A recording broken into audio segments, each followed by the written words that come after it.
I'll do a little bright noise.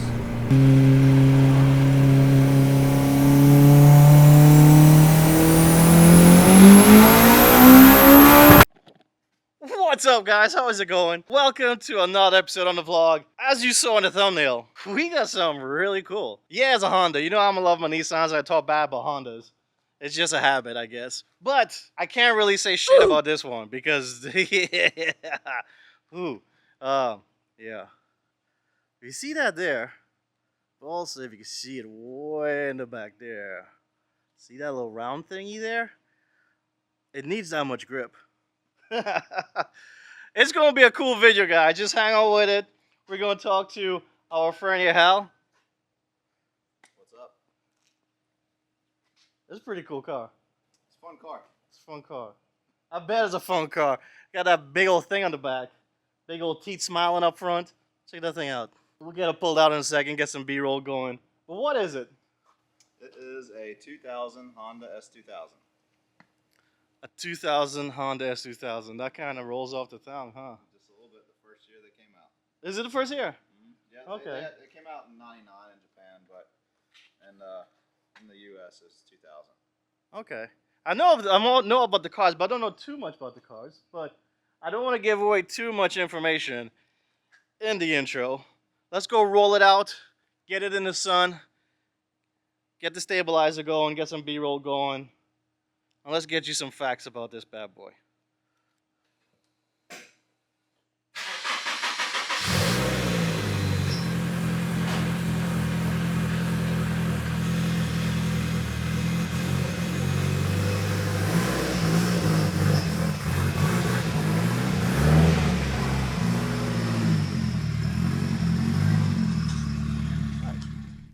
So Hal, I know we kind of started to mention it a little bit, but so it's a 2000 S2000. Correct. Can you elaborate any more about that? Yeah, it's a 2000 S2000. This is my 7th S2000. I've always been a Honda fan, from the Civics to the SIs to all the EKs. And then to the S2000, and from there. But in terms of the exterior, pretty simple. I tried to keep it pretty simple on the outside. It's got some upgrades to the AP2 front bumper, front lip. It's got AP2 headlights and taillights, and stock AP1 wheels that are powder coated. And the rears are 15x9 weld setups with 275/50 Mickey Thompson Street R's. Yeah, those look crazy on there. Obviously, Mugen carbon fiber. It's actually Sedan products and all the carbon fiber stuff. Sedan double vented hood, Sedan double-sided carbon fiber hardtop, and Sedan carbon fiber trunk. That hood actually helps pull out a lot of heat, huh? It does. It does. With the whole turbo setup, you're kind of concerned with under the hood temps. We've never had an issue, but had some opportunity to buy the hood and bought it, and so it just obviously helps with it. Cool. Before we get into the nitty-gritty performance mods, I know everybody's waiting to hear, but what's the suspension setup? Honestly, it's fairly simple. That's one of the. It's got a coilover setup, but it's nothing too crazy. I've never taken it to the drag strip, which obviously it's set up for. Just a simple coilover setup. It does have some more stuff that's done in the rear. It's got upper adjustable control arms and some adjustable lowers in the rear, just because of the 15x9 weld setup. For clearance issues, you have to get it basically perfect height. And you can't really get that with the stock suspension in the rear, because there's a lot of stuff done in that rear, but front's just coilovers, and that's it. And interior-wise, have you done anything special in the interior? Nothing special at all. Only thing that you'll see different on the interior is some AP2 upgrades, carbon fiber center console, AP2 radio door, and then it's got the AEM X Series wideband and a boost oil pressure gauge. So, just to explain for the Nissan boys on the channel, what's AP2? So AP1 is 2000 to 2003, and then AP2 is 2004 and up. Okay, so that's the chassis code? So it's a chassis code. All right, so should we hold? Well, I guess the thumbnail will have the horsepower. So what's the horsepower numbers? What's the numbers on it? So it made 630 at 28 pounds. That was inside a shop when it was probably like 85, 90 degrees probably. Right now, it'll hit around 30, 31. So it should be around maybe just right at 700 horsepower. It's running E85, but yeah, runs great, very reliable to say with how much stuff we have done to it, but love the car. Give me a summary of what you've done to the motor, what turbo and stuff like that. So it's actually a stock AP1 motor, which is it's a 2.0 four-cylinder motor. Stock motor. Stock motor, completely stock motor. Wow. In the AP2s, they upgraded to the 2.2 liter. However, on this AP1, the intake side retainers are weak when it's under boost. So I did what they call AP2 intake side retainer exchange. So I put the AP2 intake retainers on it, on the head. And then on the bottom side, they have oil jet bolts that lubricate the cylinder walls. On the AP1s, basically you had half the amount of lubrication versus the AP2. So I went with the AP2 oil jet bolts on the bottom end. So still all OEM Honda products. The only thing is ARP head studs. Wow. The car actually made that 630 power on the factory head studs. I had them. They were sitting around. I was like, hey, just for like a peace of mind, let's just go ahead and put those in.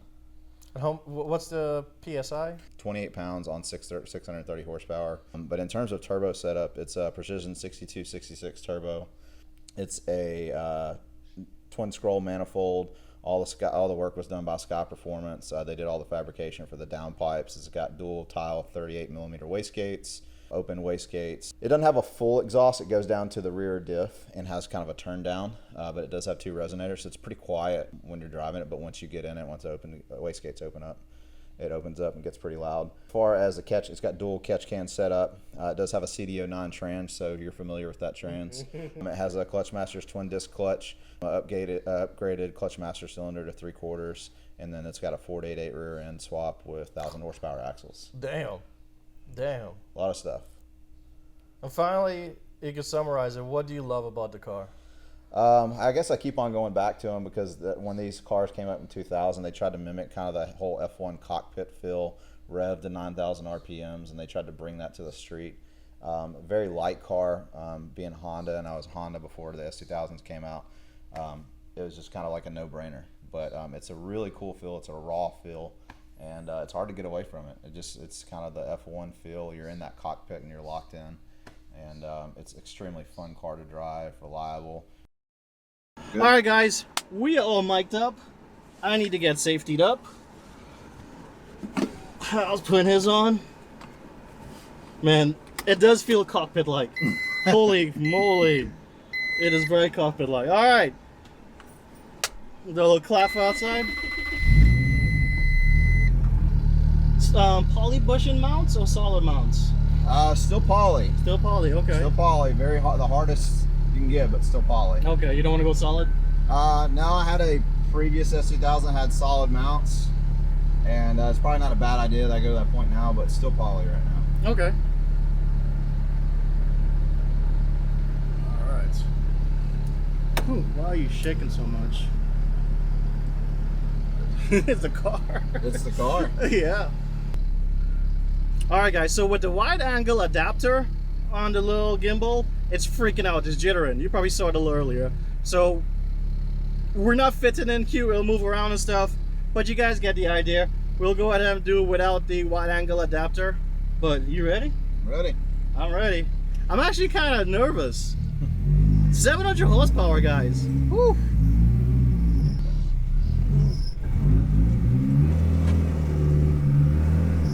What clutch? XP Performance makes the clutch kit. It's a Clutchmaster's twin disc. It's got an upgraded Clutchmaster cylinder from half inch or half to 3/4. Mm-hmm. So the CD09s aren't used to spinning so fast when it revs at 9,000. So it helps with quick shifts, but it makes it a lot harder to drive, man. I'll tell you that. A couple of my buddies have driven it. Actually, a few of my friends have.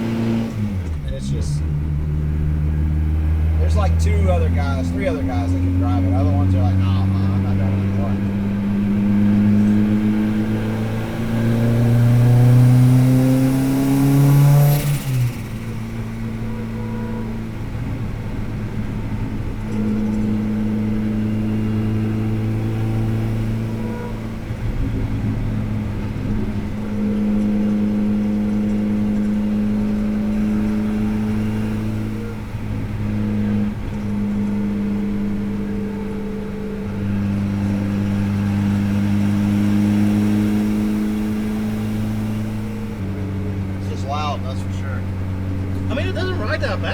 it rides great, actually. Yeah, considering that big old thing in the back there. Yeah. Did the rear end and the trans swap, and there's been a lot of parts exchanged, but it rides very well. Yeah. Once the tires warm up, the tires are already fairly warmed up, you know. But yeah, it rides great. Yeah, it's not bouncy, it's not harsh, it's really good. Yeah.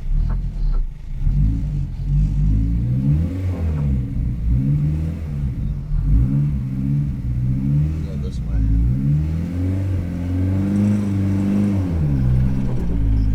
It's tough. All right. First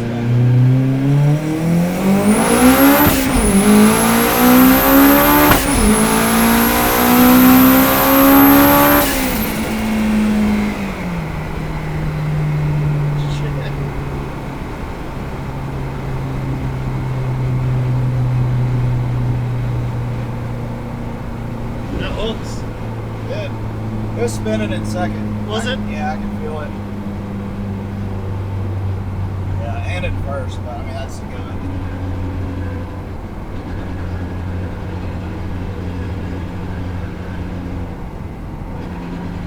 Dude, she rides really good. Once the tires were on, you would never guess those tires are on the rear. Never. Yeah.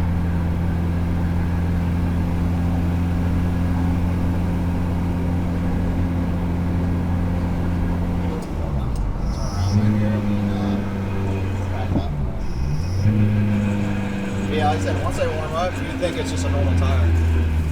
Now they're you hear All the gravel. All the gravel. Oh man. Jeez.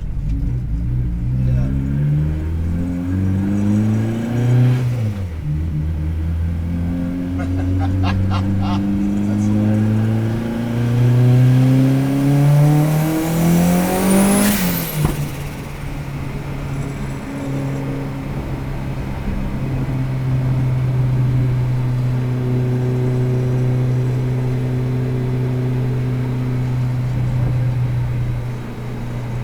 We'll do a little brake boost. Okay. Here.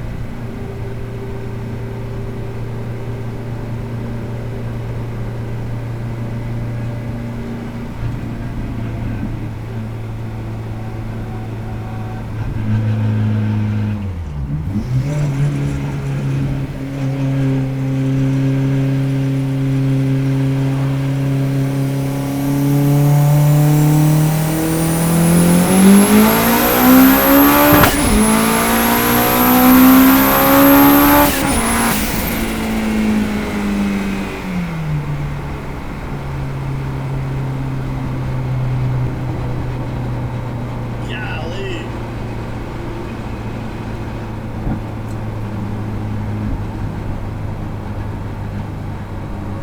The thing is, it has a very strong race car vibe. Yep. It has NVH, but the vibration of the NVH is not really there. I think you hear a vibration more than you feel a vibration. Yeah. Oh yeah. It's, That's strange. Pretty solid setup, man. I'm super happy with it. That's kind of why I don't really want to do anything else to it. Yeah, it's like, yeah, it's crazy. It's comfortable. Yeah. It's really comfortable. Just can't take turns like you used to do, like the original S2000. Right, yeah.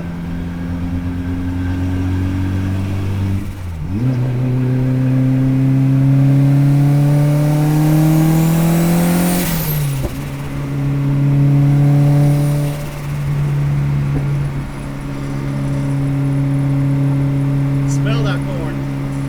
Love it. Love it.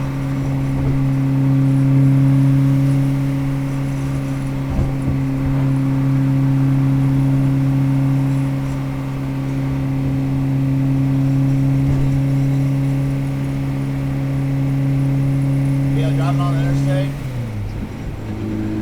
Just cruising, going. I want to put it in 6, but drive straight. No, that's I'm afraid to do anything else to it. It's perfect for me right now. It is. It's really, really nice. What you need to get, since you got the health thing, you need to get that multi-display. Oh, I know. I want that. I want it. But I was like, there's little room. Where am I gonna put it? Right here. Well, not the IC7. Oh, okay. But there's a third-party company that does multi-displays. So it's a fully digital gauge, and you can throw up what you want. Really? Yeah. I'll send you the link. I'd like to have some more readings, but that's why I got this oil pressure and boost gauge in one, because you're limited on what you can put in. There's some guys will do this, and they'll put like 2 more gauges right here, but I didn't want to drill into the dash. No, there's digital gauges that talk to the canvas. Okay. That you can throw whatever you want up on it. That's cool. I'll send you the link.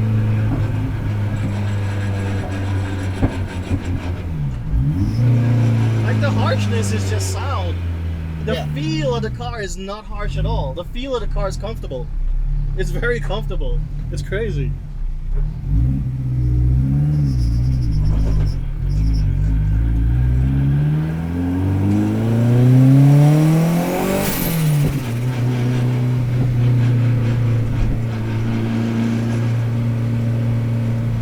Tile wastegate and blow-off valve. Yep, dual tile wastegates, and then tile blow-off valve as well. We had a different one on when we first started, and had some issues with it, so we just changed it out to a tile blow-off valve as well. Yeah, Milan, because I wanted an HKS. Milan was like, no, just go tile. Yeah, I won't say the same thing with the issues we had with our other blow-off valve. Tile is great. There's no complaints.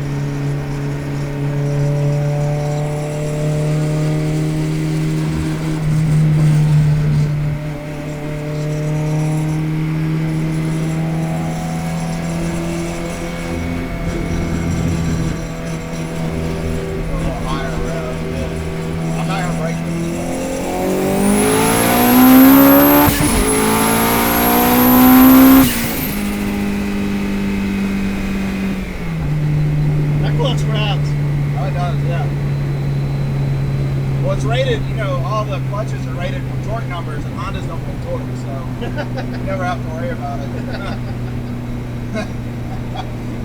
That's messed up. It's funny because it's true. You know it, man. They're not known for torque. So what do you rev it to? 9,000. Wow. Yeah.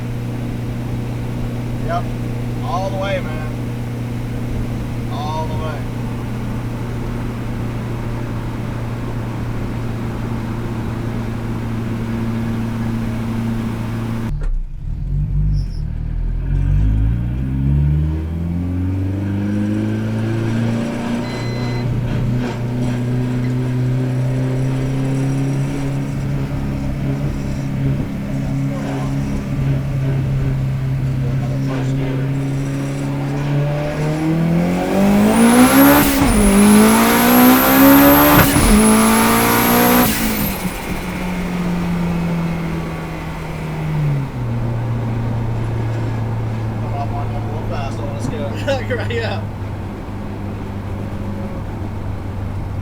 Dude, this thing shifts strong. I love the engagement on the shift. Yeah, it runs great, dude. It's tricky to drive. You want to go back that way or go back whatever you want to do? You think you got enough film? I think I do, yeah. Dude, the engagement is, I will say, it is a night and day difference, obviously, from S2000 trans to the CD09. Like, it took me so long to get it, and like the gear shifting from first to second, I used to miss shifts all the time. As soon as I did the trans swap, this is completely different, as it should be. But I'm glad whenever I did the XP Performance kit that does the trans adapter, or the trans kit, they're like, hey, this is, you need to get the upgraded clutch master cylinder, go with this clutch. He's like, what are your power levels? I'm like, we're gonna be around 7, between 6 and 800. I was like, probably around 700. That's what we're at. He's like, do this clutch, you're never gonna have any issues with it. But yeah. Oh my goodness, guys. So, I'm not really sure yet. I gotta see an editing. The car, there's MVH. Noise, vibration, harshness. It definitely has noise, some good noises. It definitely has, I guess, harshness, some sounds and stuff like that. The vibration wasn't there. I don't know yet how much audio you can hear from the in-cabin because of the harshness and the noise and stuff. But it's such a great car. Let's look at it again. You did a really good job, dude. Thank you. I mean, I enjoyed it. I really did enjoy it. It wasn't harsh. It was tight, cockpit-like, but it was an enjoyable ride. But we also have this thing here. It's kind of dark, huh? Just in the background, just sitting there. I'm a small channel, so let me get 1,000 likes on this video. If I get 1,000 likes on this video, we gotta bug him. We gotta bug Hal. Yeah, get some more likes. Get plenty of likes, and maybe we'll do a twin turbo R8 video. And with that bombshell, we'll go ahead and end this one out. Hope you guys liked it. Hope you guys enjoyed it. Don't forget, sub. Let's get that 1,000 likes. And until next time, guys, you all have a good one.